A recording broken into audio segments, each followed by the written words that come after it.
Welcome back to Quid Pros Quo. This week, I will be guiding our conversation on this concept of the mother work.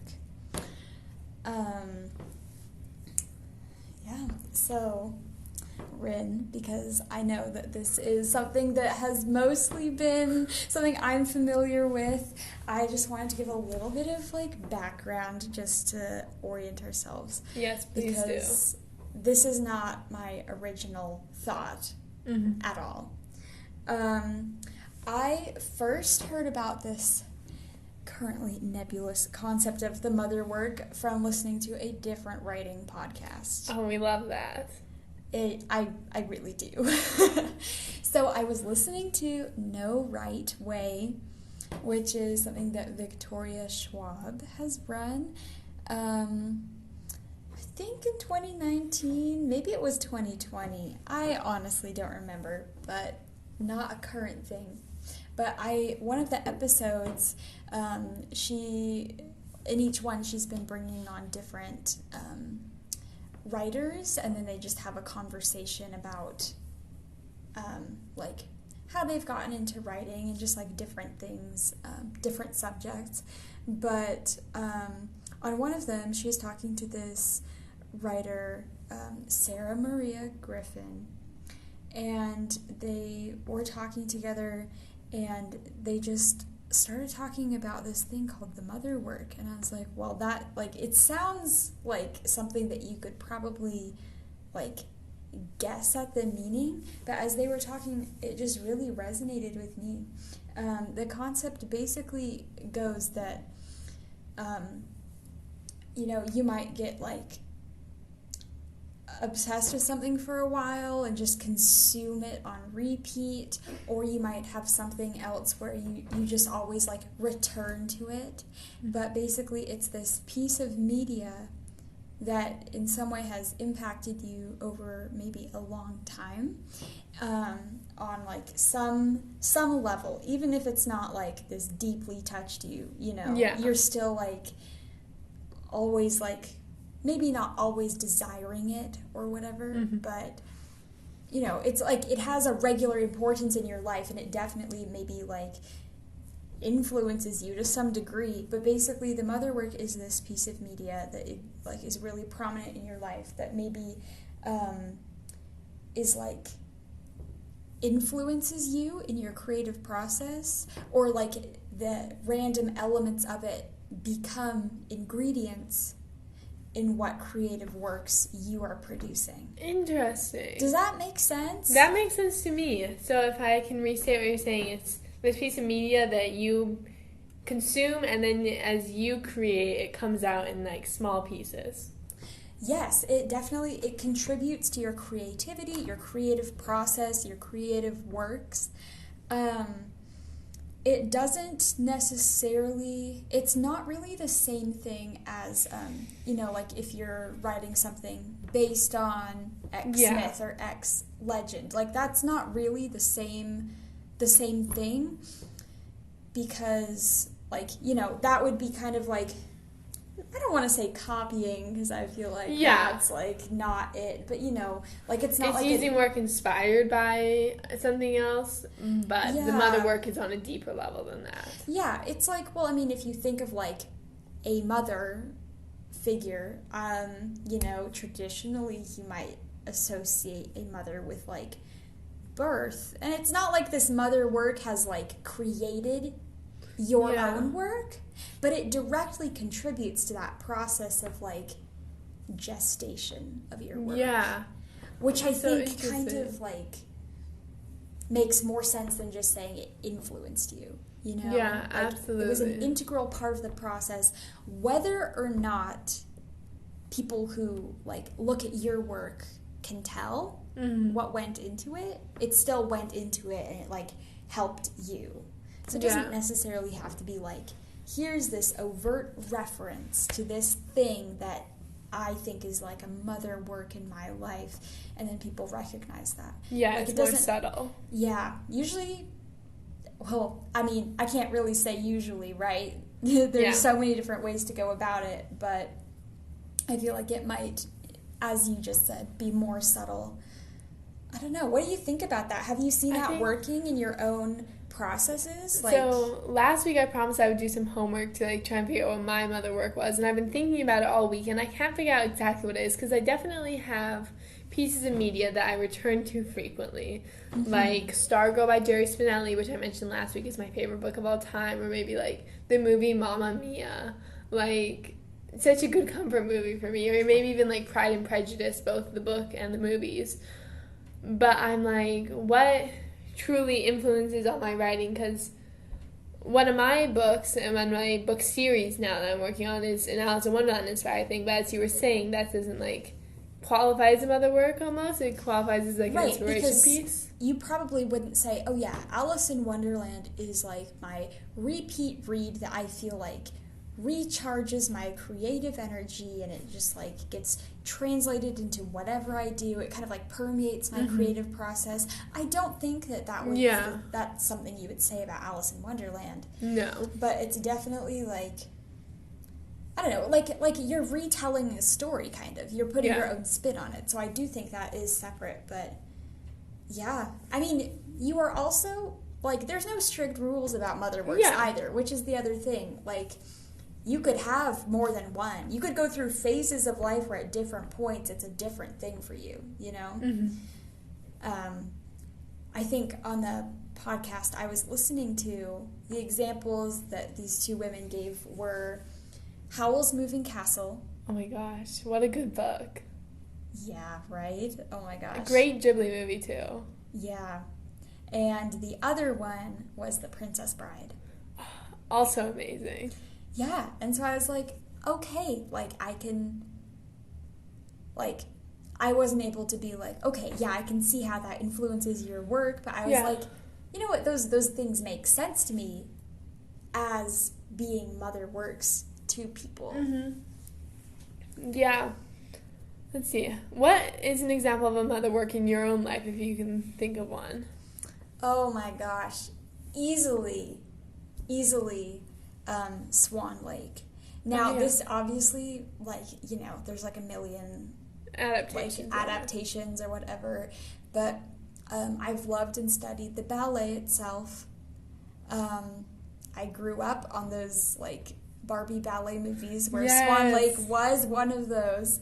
You know, I have watched The Swan Princess, even though I wouldn't really consider that part of this mother work nebula of Swan Lake. Portfolio, maybe? Exactly, yeah. But anyways, yeah, just even, like, looking at, like, the history of it and how it was, like, conceptualized in the first place, and the way that the ballet was first received. Like, all of this information, even though I wouldn't necessarily say it's all, like, one piece of media, but it's just, like, everything that comes with, like, watching Swan Lake, to me, like, you know, it's related to all these other things, and then together, all of this is just, like, I don't know. Yeah. It really, I don't know, I think it drives me creatively, which... Yeah, for real. I don't know. I can't easily identify another thing that's been, like, so grounding to me as, like, an artist. Yeah. You know, but that's definitely... I guess my next question is then... did you know as soon as they introduced this concept of the mother work, the Swan Lake was your mother work, or did you have to, like, take time and mull it over? I definitely mulled it over a bit because at the time I would always listen to this podcast when I was going to the gym. And so I was, like, mindlessly, like, doing whatever and then, like, focusing on what words I was, like, hearing. But it definitely stuck with me, and I think that later on that evening I was like, it's probably Swan Lake, but, like, I'll just really think about it just in case it isn't. Yeah. But you know what? The fact that I, like, turned to Swan Lake immediately, I was like, okay, well, this probably is. And, you know, I'm not like, oh, this is my only thing that has to be, like, influential to how I create, but it's definitely center stage for now. Yeah, absolutely. I'm still trying to think of, like, my mother work. I don't know if I'm going to find it by the end of this podcast episode because... we are 10 minutes in, which means we have 5 minutes left to talk. That's true. And finding something so influential in such a short time, especially, like, given the, like, mass amounts of media we consume, which is a topic for a whole nother podcast because these days we're just consuming all the time. Yeah, I don't know if I'm going to find it by then, but maybe we can do a follow-up episode where we expand on our mother works. That's true. We can expand and talk more about, Mm-hmm. if And how you found you see one them in your own writing. Because now that you say Swan Lake, it makes me think of the piece you were having us read for a writing group, and you were talking about how it was very much inspired by ballet and Eastern European literature. That's true. Yeah, I mean, that one I definitely feel like Swan Lake probably influenced me there creatively. I mean, when I was looking at storytelling devices, I might be turning to other ballets, who knows? Yes. But I definitely feel like the arc of Swan Lake, or just the feelings that I personally get listening to the music or watching the dance, just manifests in how I think about writing that work, which is so bizarre to think about. But as soon as I heard about this concept of the mother work, I was like, that makes so much sense to me. Yeah. I can totally see how it resonated with you. It resonates with me. I'm just yeah, well, okay. Just don't even know where to begin. If you can't identify something right now, which is okay, because I also feel like just because the concept exists and works for some people doesn't mean it's everybody's so obvious or overt. But have you seen just in your own writing experience, even if you can't identify a mother work in particular, have you seen the idea work in your creative process? Can you restate the question? What do you mean by work in the creative process? So, I don't know, have you been I don't know, as you create, because, you've written a lot of things over the course of your life. Yes. And, whether, an idea, generation, or, physically going through, the writing process, or even in just, mulling over, things that you're thinking about writing, yeah, I don't know, can you pinpoint any times where you might feel influenced by something else, or maybe you were invigorated to create something by viewing or consuming a piece of media? Okay, I think I got it. I have always been super into fairy tales. From what you've read of my work, you've probably seen that, my Alice in Wonderland book, All Hail the Queen of Hearts, out now, by the way. All Hail the Queen of Hearts, the prequel that I'm working on for All Hail the Queen of Hearts is NaNoWriMo, which our next episode will be on how to prep for NaNoWriMo. But just fairy tales in general, my current write is somewhere between Rapunzel and Sleeping Beauty. I have a gender bent, flipped Little Mermaid retelling that has not seen much of the light of day, but it will definitely get there. Yeah, I just see fairy tales popping up in my work, even in the ones that aren't specifically a retelling of a fairy tale, my work The Roses that you're reading right now. It's not exactly Rapunzel and not exactly Sleeping Beauty, but it has elements of both of those in there. There are definitely elements in there. Absolutely. So I would say maybe Grimm's fairy tales, but I have to say my favorite fairy tale that I think about on a semi-regular basis is East of the Sun, West of the Moon. I believe it's Norwegian, but it's kind of their version of Beauty and the Beast. But I think about it a lot, and I would love to do a retelling of it, because I was just obsessed with that fairy tale as a young child. I did school projects on it. I can see that potentially being my mother work. Potentially. Yeah. And fear not, because you can have many mother works. Love that. Over your career of writing, even if it's not career, over all the time that over you your spend lifetime. Creating and whatever, yeah, you can have many influences, and there's no problem with that. But I would just say though that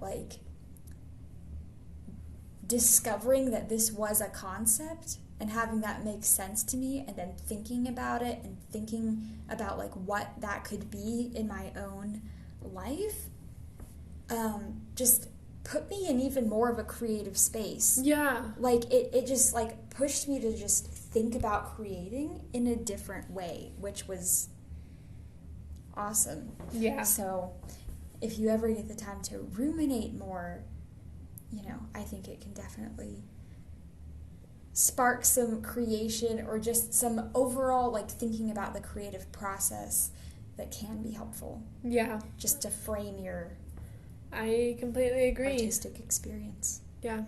I think that about wraps up our time. Do you have any final words? I do not, other than I would too recommend this other podcast, No Right Way. No Right Way. Okay. Thanks, everyone, for listening. Next week, we're going to be talking about NaNoWriMo prep. So look out for that, because November is right around the corner. Yeah, and the way our posting schedule works out, it might be posting the first day of November, which is a little late to start prep, but then again, it's never too late to start being creative. Okay. So true. Okay, have a good day, everyone.